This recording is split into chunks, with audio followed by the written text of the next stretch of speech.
우리는 눈을 두 개 가지고 있는 덕분에 보이는 물건이 가까이 있는지 멀리 있는지를 알 수 있습니다. 이것을 입체시라고 하죠. 이렇게 물건을 입체적으로 보기 위해선 두 개의 눈을 같은 방향으로 움직여야 합니다. 하지만 일부의 사람들은 같은 방향으로 움직이려 해도 한쪽 눈의 방향이 틀어지는 경우가 있습니다. 이것을 사시라고 하죠.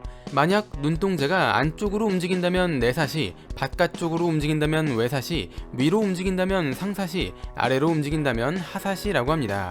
태어나면서 사시를 가지고 태어나기도 하고 성장하면서 사시가 생기기도 하며 심지어 성인이 되어도 사시가 생길 수 있습니다. 전체 인구의 4%가 사시를 가지고 있는데 양쪽 눈이 다른 곳을 바라보기 때문에 사시가 있는 사람들은 눈의 초점이 맞지 않아 세상이 흐리게 보이고 물건이 두 개로 보이는 복시를 경험하게 됩니다.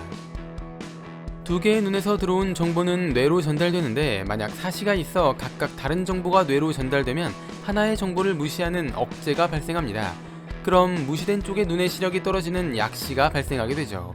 게다가 한쪽 시야가 무시되기 때문에 입체시가 나타나지 않아 물건의 멀고 가까움을 파악하기 어려워집니다. 그렇기 때문에 사시가 있을 경우 빠르게 치료받는 것이 중요하다고 합니다.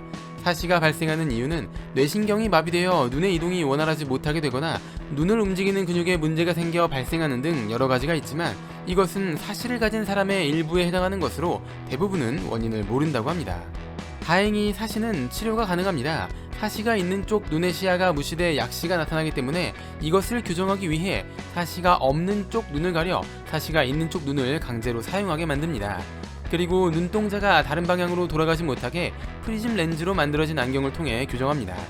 사시가 항상 나타나는 것은 아니고 피곤하거나 멍 때릴 때 가끔씩 나타나는 것을 간헐적 사시라고 하는데 간헐적 사시가 있는 경우 가림 치료나 안경으로 치료가 될 수도 있지만 어쨌거나 이 방법은 사시의 근본적인 치료법은 아니기 때문에 어느 정도 교정이 됐다면 수술을 해야 합니다. 수술은 눈을 움직이는 근육의 힘을 조정하는 식으로 이루어지는데 눈동자가 안쪽으로 움직이는 내사시의 경우 안으로 잡아당기는 근육을 약하게 하고 밖으로 잡아당기는 근육을 강하게 만들어 눈동자가 똑바로 돌아갈 수 있게 해줍니다. 추가로 눈동자를 의도한 방향으로 움직일 수 있지만 그냥 멍 때리고 있거나 한쪽 눈을 가릴 때 사시 증상이 나타난다면 잠복사시 혹은 사위라고 합니다. 사위는 사시에 비해 심각한 증상은 아니기 때문에 가림 치료나 안경으로도 치료가 가능하다고 합니다. 사시는 어렸을 때 치료해야 효과가 좋다고 합니다. 그렇기 때문에 아이의 상태를 잘 살펴보고 뭔가 이상함이 느껴지면 병원에 가 진료를 받는 것이 좋습니다. 뇌를 채워줄 은덩어리 지식들, 오늘의 은잡지 영상은 여기까지입니다. 시청해주셔서 감사합니다.